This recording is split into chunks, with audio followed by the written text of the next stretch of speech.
So thanks ever so much for tuning into today's topic. This is the From Talk to Action series. And today's topic is we're going to be talking about how we can align your employee resource groups or ERGs with your business strategy so that you can get the best out of them. At the moment, what I'm noticing when I talk to various chief people officers and heads of HR is that they are under increasing pressure at the moment to show return on investment on inclusion. There's a lot of scrutiny at the moment about the resources or the funding that they are spending on their ED&I strategy or the activities that underpin that strategy. And the senior leaders are saying, well, where's the evidence? How can you prove to us that the time, money, and energy that we're spending on or we're investing in EDI is actually having a positive return for the business?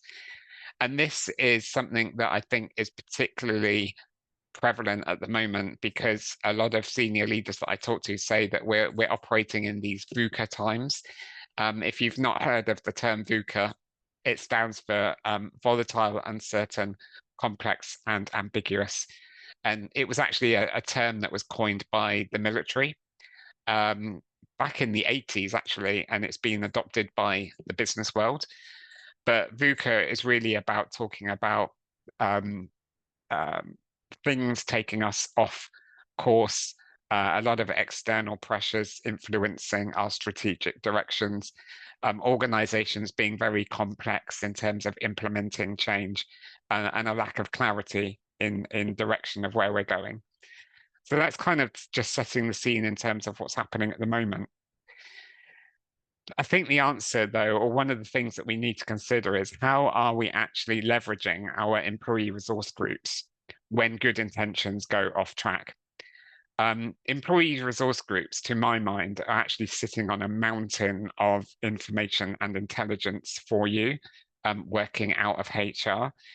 And a lot of employee resource groups are established with great intentions. They're often set up by very passionate people, but sometimes the networks go off on a bit of a tangent and we start to lose control from the center of the organization in terms of the amount of time or resources that they are spending on activities. And the question is really, are the employee resource groups that we've got across the business actually supporting our overarching business strategy and the reason why we exist? And different organizations that I work with have a varying number of different resource groups. So I've worked in one organization that had 10 different employee resource groups. I've worked with clients that have got one where they've combined everything into one culture and inclusion resource group rather than having separate identity-based resource groups. So there's different operating models out there, but the question is still the same. So I've just made this point, but employee resource groups really are sitting on an untapped iceberg of people intelligence. And I use the iceberg metaphor because you can see 10% of the iceberg poking above the waterline, but 90% of the iceberg is hidden beneath the waterline. So from a diversity perspective, there are our visible differences. So if you met me in person, you would notice that I am a white man, that I have a physical disability, that I'm a wheelchair user. Those are things that you can immediately see. But there's so much about our diversity that's hidden or invisible beneath the waterline. And also, these are kind of what I would say our non-traditional views of diversity as well. So yes, people have invisible disabilities, for instance, but actually diversity extends beyond that in terms of things like, are you an introvert or an extrovert? Did you grow up in the countryside or in the middle of the city? Did you grow up in a one-parent household or did you have more than one parent in the household? So these all shape our differences and perspectives and identity and things like that. So diversity itself is very broad. And I think we need to move away from a very narrow focus of diversity. But you are sitting on this untapped mountain of people intelligence if only organizations knew how to get that information out of their employee resource groups in a clever way. Now, one of the people that I really like to follow, Brené Brown, you may have heard her. She's a social researcher. She's done a really famous TED talk about vulnerability and the role of vulnerability in senior leadership. But one thing that she talks about is the difference between safe spaces and brave spaces. Safe spaces is really about psychological safety. It's about creating the environment where people feel like they can express themselves, put their ideas forward without any fear of criticism or backlash. The brave spaces is where we need to go much deeper. We need to have more profound, deeper, impactful conversations. We need to move beyond uncomfortableness or awkwardness and having those conversations as well. One of the big dilemmas that I see senior leaders facing is that they are really worried about saying the wrong thing or causing offense or putting their foot in it. So when we think about your employee resource groups, sometimes senior leaders are worried or afraid to engage with your employee resource groups because they're afraid to go to along to a meeting full of disabled people, for example. I used to run the disabled staff network at the BBC. We represented the careers of disabled people at the BBC. But if you imagine, you might have a senior leader who's really worried about disability, talking about disability, using the right language, saying the wrong thing, and therefore they might be very hesitant to engage with that employee resource group. So we need to train senior leaders to be able to have brave conversations with your employee networks. But it's really important that we connect your employee resource group goals to your business priorities as well. Sometimes, as I said earlier, employee resource groups are often established by and run by very passionate individuals, and they go off and they run lots of great events and they bring people together. But sometimes they go off on a bit of a tangent, and the activities that they are organizing are not supporting the core mission or strategic objectives for your business right now. So, for example, your business might have a strategic objective at the moment about breaking into a new market. Now, the question we want to ask ourselves is the employee resource group helping the business break into a new market?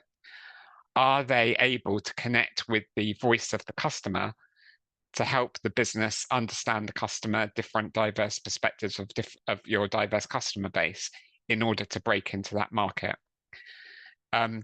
Is your business going through a tough time at the moment, for example, and you've got a freeze on recruitment and you're having to maybe make some redundancies and go through a really awkward, difficult process?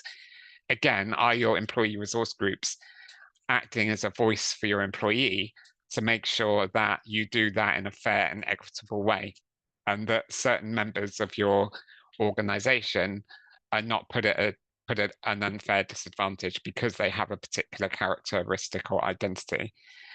For example, we find that if an organization is making redundancies or a massive relocation, disabled employees are often at a disadvantage because it's harder to relocate with a disability, for example. So is your employee resource group acting as an advocate for your disabled employees in the business? Now, this famous saying that I've stolen from the disability rights movement is "nothing about us without us." And this was really popularized in the 80s and the 90s, particularly where disabled people were campaigning for the introduction of the Disability Discrimination Act that came into effect in 1995, which has now been superseded by the Equality Act 2010. But this "nothing about us without us" phrase basically says that you cannot go ahead and make a change in an organization without involving people that are affected by that change. So are you strategically working with your employee resource groups in order to make sure that you are getting those voices and those insights, and that you're getting feedback and feeding into the way that you're designing a particular process or updating a particular policy or changing the way that you work or introducing a new system into the business or enacting a new strategy across the organization? It's really important that leaders invest time, budget, and ownership into your employee resource groups. And you can do this really effectively by making sure that each employee resource group has a senior level sponsor. And the role of the sponsor is to be the voice of that network at the boardroom table, to make sure that the network gets heard at the most senior levels of the organization. They are also responsible to guide and mentor the network through being able to navigate the organization and connect with the right people, overcome bureaucracy and that kind of thing in the organization.